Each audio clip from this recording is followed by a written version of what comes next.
Moorhead coming to you live from Moorhead Studios in sunny Garner, North Carolina. I hope you had a good time learning about the five parts. There's five parts of a map yesterday. Today, I'm going to kind of go over your assignment. This is stuff you're going to be working at your seat. But I do want to make sure that you understand. I'm going to go ahead and share my screen. Let me see if I can get this screen shared real quick. Here we go. I think I'm getting it. There I am. I see myself now. The very first thing I want you to do is answer these two questions. You can put them on a sheet of paper. Just hold on to them like in a binder. You can put them on the fridge at home. It doesn't really matter. I just want you to have those near and dear to your heart. So answer those two questions for me. The next thing that you are going to do, you are going to create a map of the classroom. Now, this is your classroom, not my classroom. If you look through there, I've got some examples. Those are examples of my classroom. If you copy them, they will be wrong. It will be so obvious that you copied them because, again, it's my classroom. You're going to make a map of the classroom that you're currently in. Now, for this map, you can see I'm right here. You're going to make the major features of the room. Okay, if it's something that is really small, like perhaps like a trash can or something that gets moved a whole bunch, I wouldn't put that. Like I probably wouldn't put the chairs, but I can give you some examples of things that I would put. I would put your desks. I would put the screen that you are seeing me on. Now you can move it, but it's difficult to move. I would put the windows as well. And I'll go through some examples on how to do windows. I would put the door. Even if you look at that green and red map that I believe is to the left-hand side of your room, it's near the door. You'll see they even have the windows marked on there. Now you might say, well, that's silly to make a map of a room. It's actually a job. It's called an architect. When an architect builds something, they essentially make maps of each room. So it is an actual real thing. So again, we should have the desk, the teacher's desk. If you see bookshelves, we would probably have those. Some examples of things we wouldn't have: a clock. We would not have, I don't know, if a kid's throwing a gum wrapper in the floor, wouldn't have that stuff, just the major items. Okay. Now, when you create this map, you're going to have to draw symbols for the desks. When you draw those symbols, you want to create a map key. Remember, if the symbol is in the map, you've got to put it in the map key, or otherwise a person doesn't know what it is. The compass rose. Your compass rose is going to look funky. This is going to be one of those maps, and I gave you some examples yesterday, where north is not going to be at the top. Actually, when I get to school, I'm going to go in your room and figure out which side is north. I'll take my compass, but I will put it into the slides and show you exactly what your map or compass rose, I'm sorry, would look like. Now, finally, it is very important that you color a map. Maps, you can make them black and white. You can make them very cheap, black and white. However, almost all maps are colored so that you can tell a difference. Now, I'm going to show you some maps that my class did, and I want to walk through there. First, you can do the map digitally. So here's an example of a person. They used, I'm guessing, like the drawing part of Google. So you can see this is my classroom. Now, one of the things that you have to be careful of is that a lot of these shapes look alike. So you can color code them to tell the difference. For example, you can see my desk here. They made my desk black, and they made the teacher's desk, or excuse me, the teacher's desk black, and they made the student desk gray.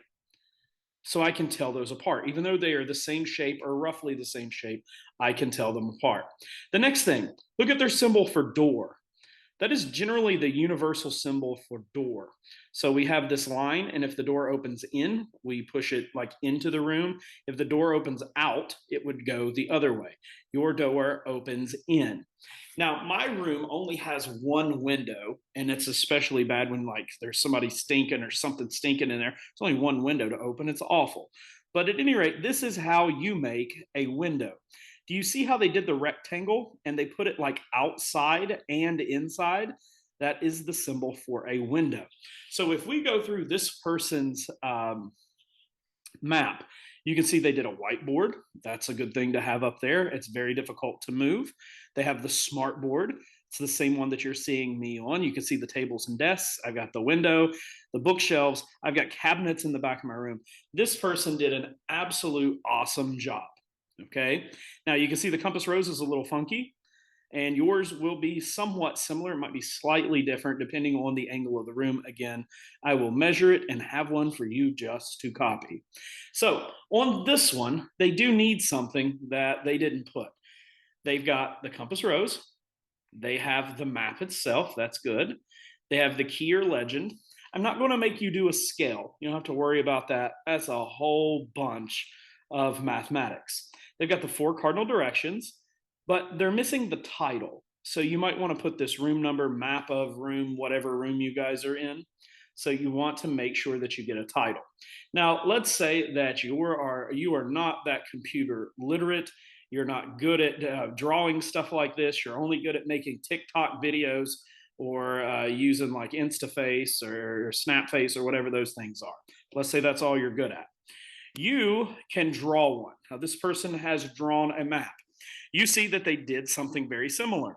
They have the desks color coded. All right, so I can tell a student desk from my desk. They've got the cabinets in the back. That's a similar shape, but they have color coded it so that you can see it. Now, this person did get a title on the room. You can't really see it very well in the picture, but they do have a title. They have the map key. So there's 2 parts. They have the compass rose. That is part number 3. And then they have the 4 cardinal directions around it. That is part number 4. So they have everything that they need. Now, when you are finished with this, there's a way that you're going to turn this in. Don't necessarily want you turning in papers. There's no teacher there, or there's a sub, or there's another teacher from another room, and they're not going to know what to do with them. I want you to turn this in using Google Classroom. Now, this will be posted, but I'm going to show you how to do that. What you want to do is go to the assignment in Google Classroom. You will see that it says your work. Now, yours might not say missing yet, but once it gets past the due date, it will say that. And what you want to do is click on Add or Create.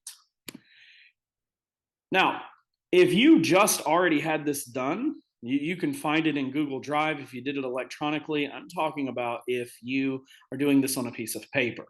What you want to do next is click Docs, okay? So when you click Docs, this is going to come up.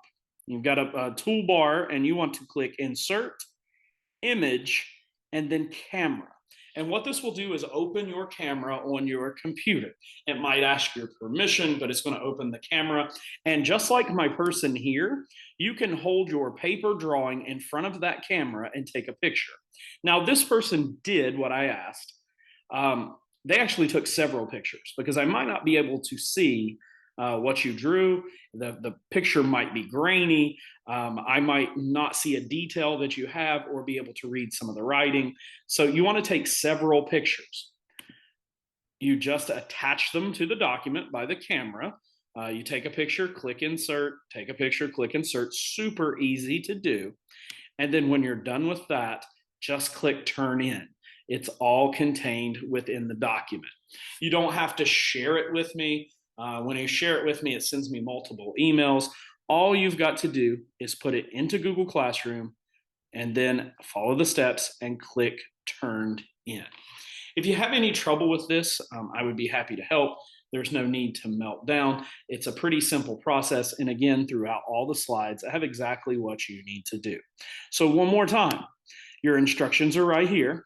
You are going to do 4 of the 5 parts of a map. So we're going to make sure that we have our compass rose, and I will put that on the slides. You want the 4 cardinal directions. You need a map title. This person left it off, or I might have cut it off when I inserted the picture.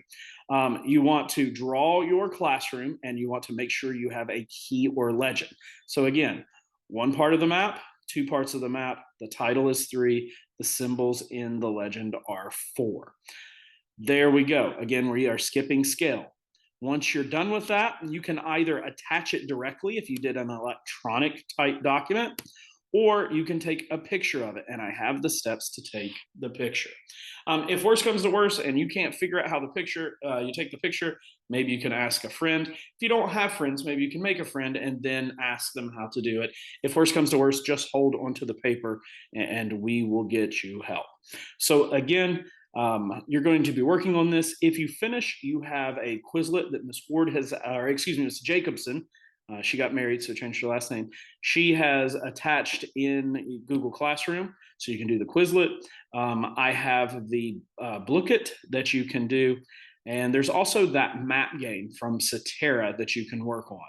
So if you finish, there are several things for you to do. I hope you guys have a good day and enjoy the assignment. Thank you so much, and I will see you tomorrow.